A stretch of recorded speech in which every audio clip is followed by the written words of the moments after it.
This video is going to show you a solo farm for the Grandmaster Nightfall this week, which is Lake of Shadows. For those who just want to say that, then skip the timestamps you have available to you. Other than that, I can show you the weapons I add on, the build, etc. So I'm not going to go through the Grandmaster modifiers because I've done Lake of Shadows over and over quite a lot. Just know that the usual champions are Unstoppable Overload for this. So this setup is going to be as follows: Attunement of Flame, Dawnblade, Solar Grenade, and a Healing Rift. Weapon-wise, we're using Biting Winds, an explosive head overload bow with taken spec in it, the exotic fusion rifle Telesto, and a field prep box breathing Tarantula with also taken spec in it. For our mods itself, and what we've paired it with, we've got the exotic helmet Dawn Chorus on, which improves burn effects, and the Daybreak Super itself with bottom tree Dawnblade. Our build is as follows. So I'll talk about the main mods. So we've got Elemental Charge, Protective Light, Font of Wisdom, Shield Break Charge, Fire and Ice. So what does all that mean? Well, Fire and Ice, you get a Stasis and a Solar Well via a champ kill. You then pair that with Elemental Charge, which gives you Charge with Light when you pick up that well. We then also have Font of Wisdom, so when we pick up the well, we get increased Intellect. And then we've got Protective Light, so when we get Charge with Light via the well, we get Protective Light for every champion that we kill. It is insanely strong. Then you get Shield Break Charge on top of that for a second way of getting Protective Light. It's just Protective Light for days, right? That's what we're using.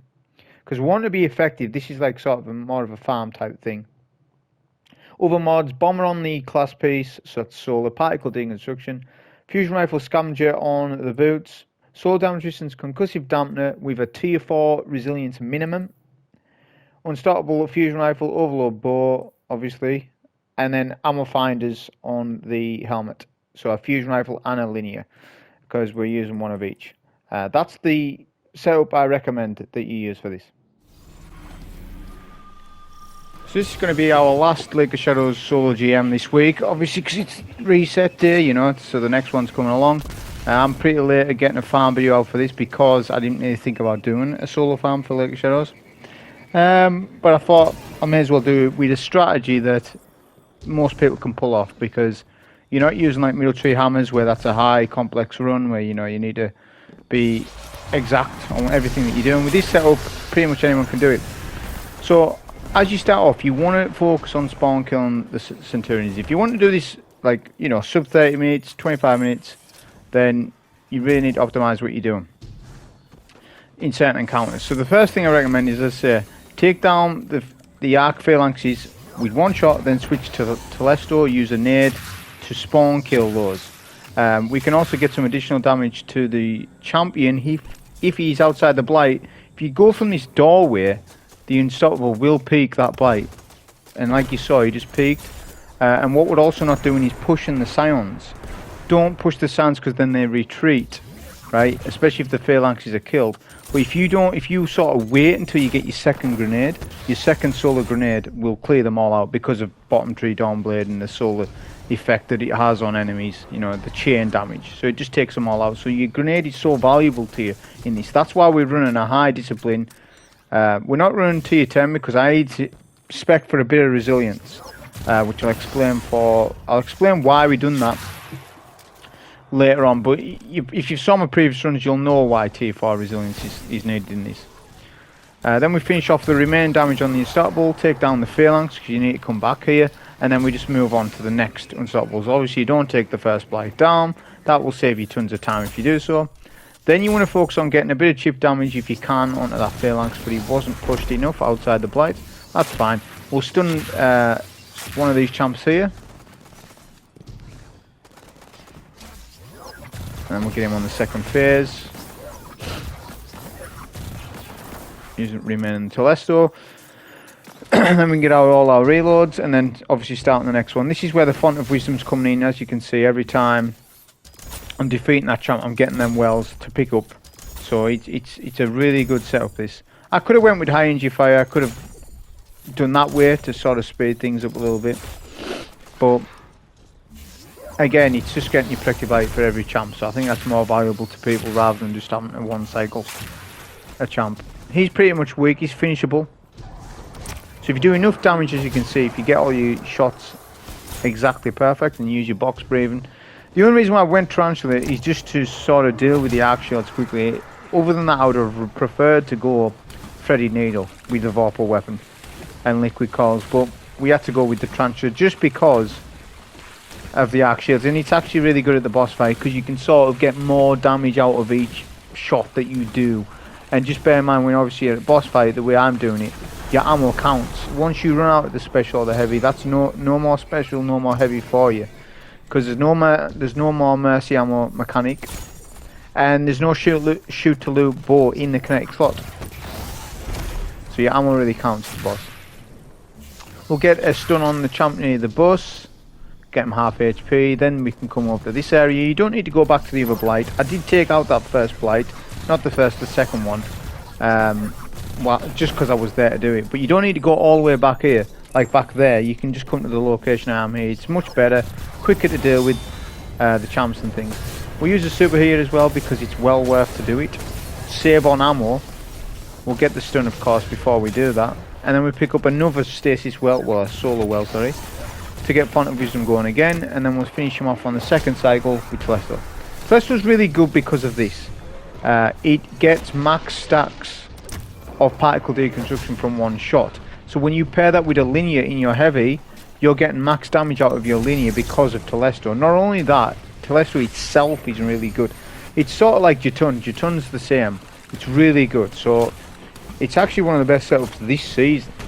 Okay, it rivals like Witherhoard in terms of how good it is this season because of particle deconstruction. Being able to get max stacks of one fusion shot, then swap to your heavy, is exceptional for unstoppables and even overloads. So that's why I'm recommending. It's just I'm a little slow on getting the solar farm out. I should have got this. I should have probably focused this as soon as I had time to sort of, when I was on days off from work. I should have just went with this, but I went with other runs this week.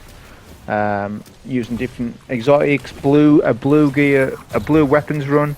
I should have done this instead, but you'll learn from that. We're taking out the first Blight, which it's quicker just to melee it, honestly, rather than use Telesto, because the Telesto doesn't really count as much damage as you would think it would. You've got to explode the detonators to do damage. It's just kind of a farce. You may as well just use your melee. You do 1628 melee damage. A bow shot doesn't even do that. So just stand on top of the Blights, melee them to death. That's the best way of taking them. And you won't take you won't take damage because you're standing on top of the Blight. Okay, so what you want to do with this Arc Phalanx to take him quickly and easily is to bait him over here. I would lead with a grenade because the grenade will solve the sounds.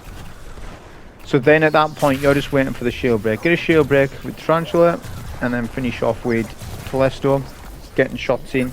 If you stand where I am roughly, that boss won't de-aggro, he'll keep aggroing you. So the positioning is key. If you start being a bit sheepish about your positioning and then just hiding too long, he will just retreat and then you'll have to reset and wait. So it's the goal of strafing enough so that you're aggroing him so he can see you to shoot at you, but you shoot him. So you need to learn the movement for that. And it's the same with these champions. You need to learn the movement of aggro and de-aggroing them. I've talked about this an extensive amount on other runs. So if you watch all my runs, you should know perfectly and understand exactly what's going on with this. If you don't, you need to re-watch it on what I'm telling you.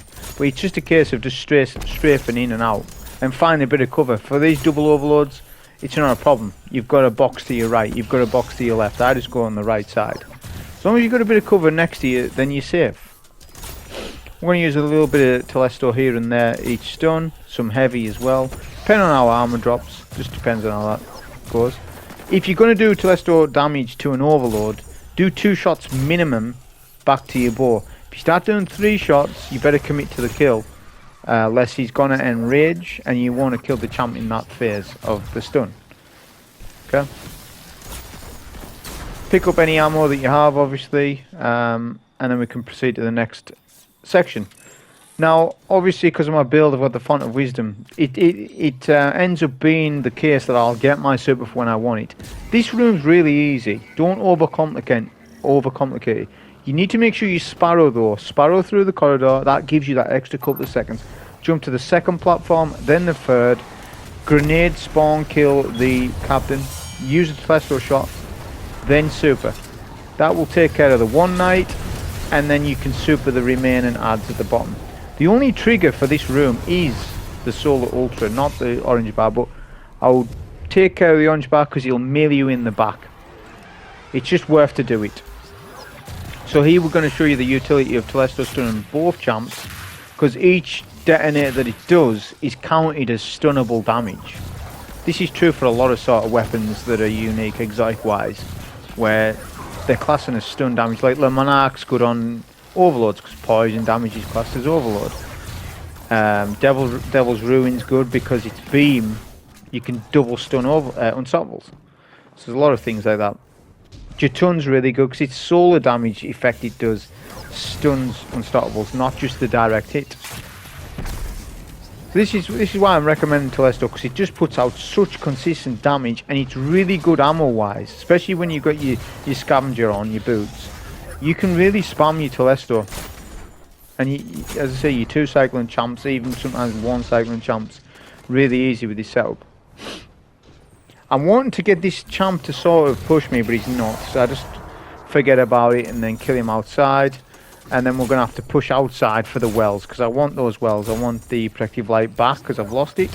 And I want Font of Wisdom, because Font of Wisdom is going to be needed for the next little bit that's coming up. That's why Dawnblade's so good, because it's so useful on anything Solar Shield, a lot of Knights. At key moments when you need a super, this is like one of the best for League of Shadows. Then we'll start dealing with the phalanxes.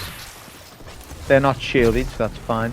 You can do a nade to your left. That will deal with the sounds. I wouldn't recommend pushing all those sounds, because like 4 or 5.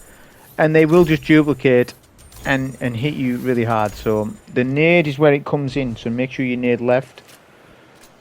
If not, then obviously pop a rift so you get some great energy. Rather than just using the bow, because if you use the bow, you're not going to get far. You're not going to be able to clear sounds quickly. Now we'll deal with the Overload. Some of the sounds are aggroed on me. It's because I'm doing the nade. If I hadn't done a grenade on that champ, those snipers wouldn't have attacked me. So little things like that. So I would recommend don't grenade in this champ. Just use linear. Don't mess around just using your bow, you know, start using a bit of ammo, because you will get plenty of ammo on this setup, especially if you've got the rule I have on Tarantula, Field Prep Box Breathing, because it has a lot of total damage in it. Its burst damage isn't quite as good as Freddy Needle because it hasn't got Vorpal on it. Okay, so like with this setup, if you ran the Freddy Needle, you could I suppose run Freddy Needle Jatun. That's another setup that will be really good for this. Because it would deal with the solar shields, and then you're allowed to use Freddy Needle, but you would struggle for arc shields. That would slow it down, but it's still a good setup. And Jatun can over-penetrate match game shields, so you could still make it work. And I've already done a lot of Jatun runs on this, so I wasn't looking to do loads more. We're going to get the sounds in the building. I used Telesto for that, because I didn't have a nade. I used a nade just before. There's an Overload on the bridge. I'm going to take him from here because it's a little closer, and we can use linear and things like that. It's just a little easier to hit the Overload from here. Obviously there's the Ultra Knight at the back. We've got our super, so we're going to use a super on him for that.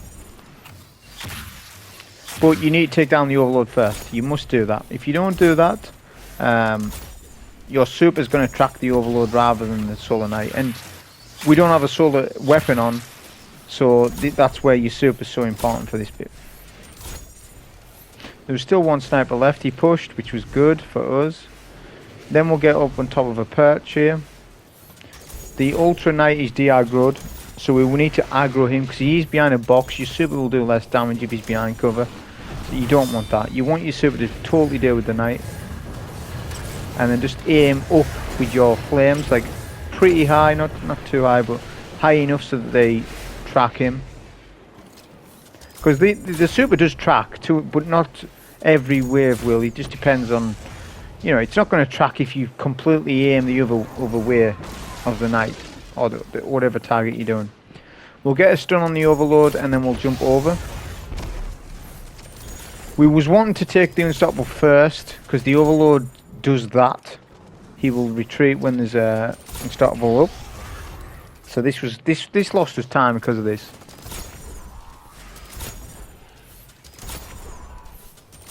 Because as you can see, it just randomly wanders. So we'll take the Unstoppable instead, which is what we were wanting to do.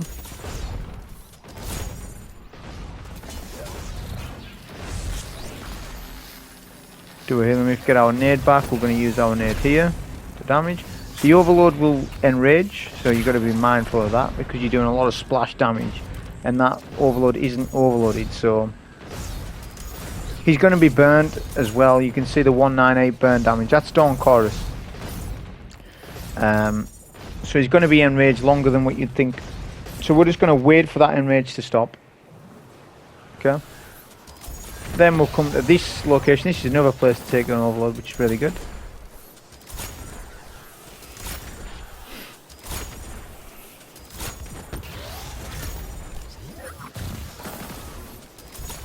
And we're just going to casually do damage to him with Telesto on the bow. Getting him finishable at the very least. He's just about finishable now.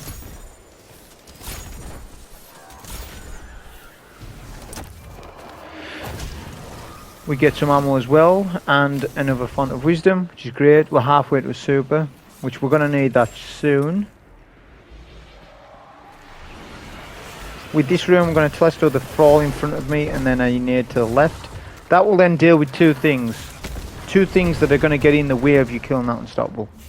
So we took out all Goblins, all Thralls. So the Unstoppable will push because he's aggroed on you. He saw that you've attacked all the enemies around, so he'll push.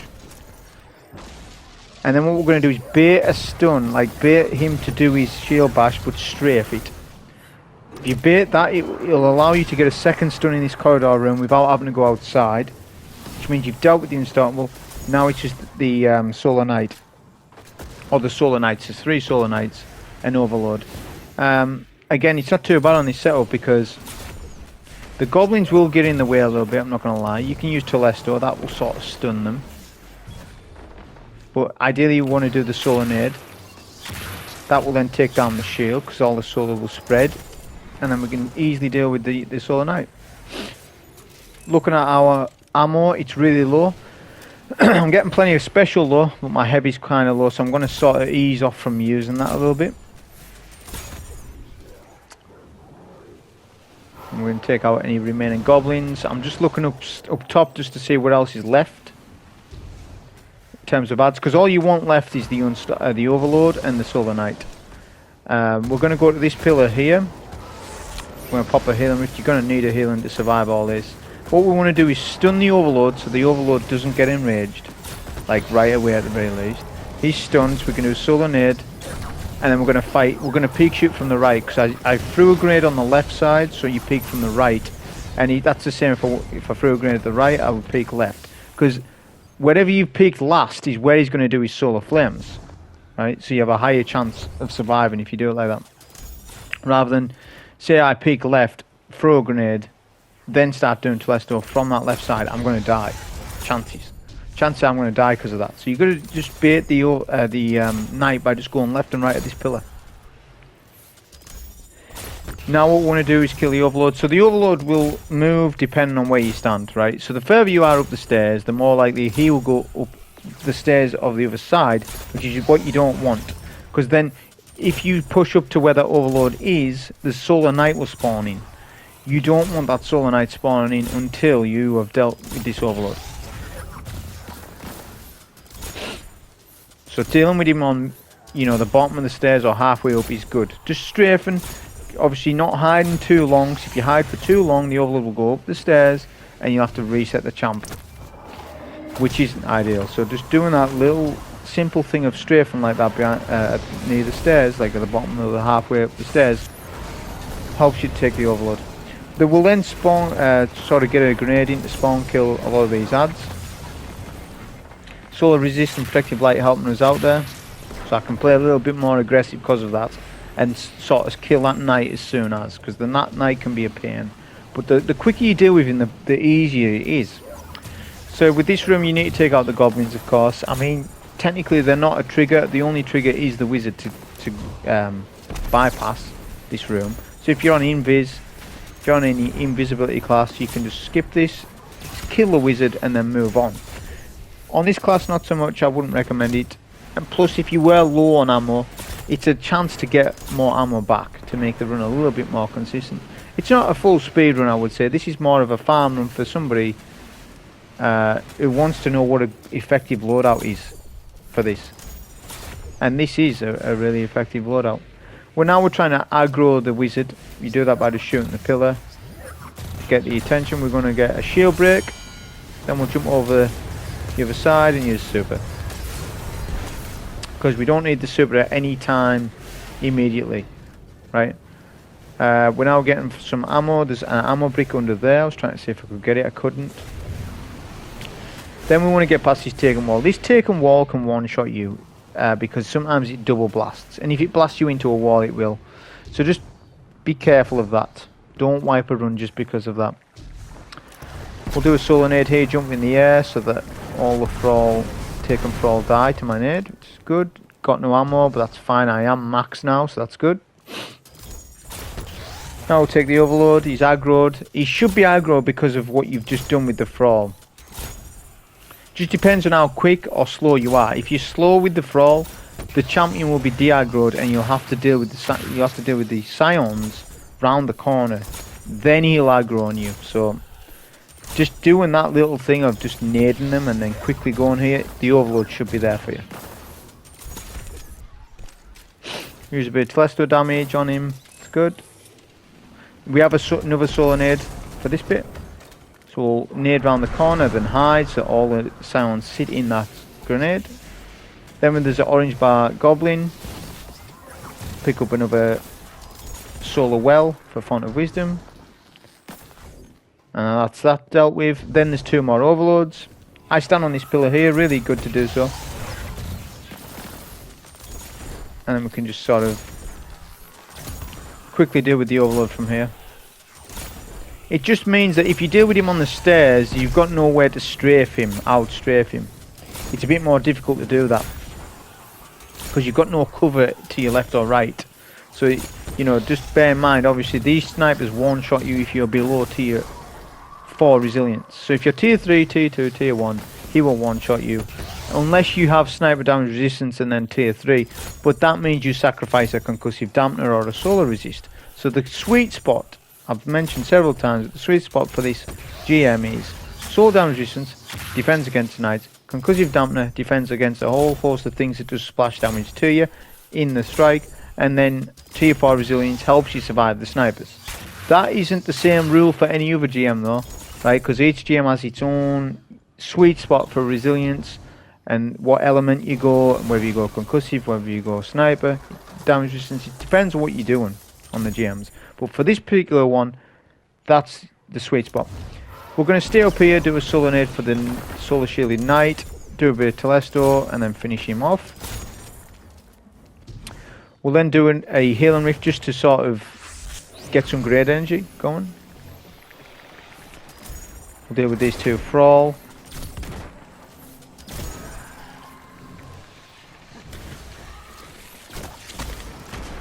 And then what we want to do is weaken the Blight. So obviously we're going to do the exploit for a quick encounter on it. So we're just going to get the Blight one shot, or as weak as you can get it. I didn't get the Blight weak enough, so when I went up top, my solar grenade didn't quite kill the Blight, sorry. But I just waited out another nade. So I could have got it a little bit weaker. I was just frightened because I've got an explosive head bow on. I wasn't sure if it would do more, like it would break the Blight before I wanted it to. It's just in case you miss your jump. If you miss your jump, it doesn't matter because the encounter hasn't started. There's 2 ways of getting up now. This time it's dark for me, right? There's a day and night cycle in this, so it's dark. So the jump's a little harder. I would say when it's day, the jump I'm about to show you is easier during daytime, but during dark time it's harder because you can't see anything. You can basically mount one of the rocks above you and then jump up on the roof. But when it's dark, this jump is the easier jump to do. Not to say this jump's easy, right? But obviously it is easier because you're not breaking the blight on this class. So just doing that jump as follows, you just need to practice it. But if you do miss, just Phoenix Dive to the floor so you negate damage. Phoenix Dive is just the jump that you do. So you're in mid-air, hold your class ability button on bottom. This is exclusive to bottom tree Dawnblade. It negates all fall damage. So not only does it heal you, there's a lot of things about it. It negates fall damage. You can actually die in this by missing a jump. I'm sure you've seen in GMs where you just die from fall damage. If you're ever worried about that when you're on this class, Phoenix Dive to the floor. It negates all that. So we had to wait a second nade for the blight. That's fine. It's the burn. It's not actually the nade that's doing the damage. I hope you understand. It's the actual burn damage of the solar grenade. It's through Dawn Chorus. Well, Dawn Chorus extends that. Then we use a super straight away. You may as well just get that out the way, do it, so that all the damage goes to the boss. Because once ads spawn in, the solar seekers are going to track the ads rather than the boss, aren't they? So then we're going to use a bit of Telesto, and then we're going to combine the Telesto with the Tarantula for good damage. We're not going to just, anytime we're not going to just use the linear though. We'll always lead with the Telesto, so we get max stacks of particle deconstruction.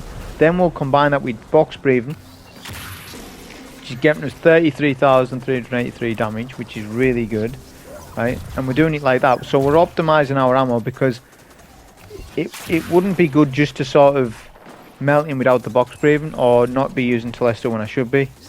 You're going to get less damage out of your weapons then, and then at that point you're going to run out of ammo. Obviously it doesn't matter, right, because you can still clear him out with your bow, but I'm just showing you how to be effective on this bit to maximize your damage. None of the Solar Knights pushed us, so I didn't need to worry about that, so that was a good thing. It's only one that can. Okay, I don't know what happens. I think if you, the quicker you melt him, the less likely that is to happen. All the times that I've done this, the quicker you are with damage, the less likely a knight will push. Again, we're just doing our chip damage. He's pretty weak at this point. As I say, just optimising box braving when possible. But that was the solo farm on this GM. Hope you enjoyed. Thank you.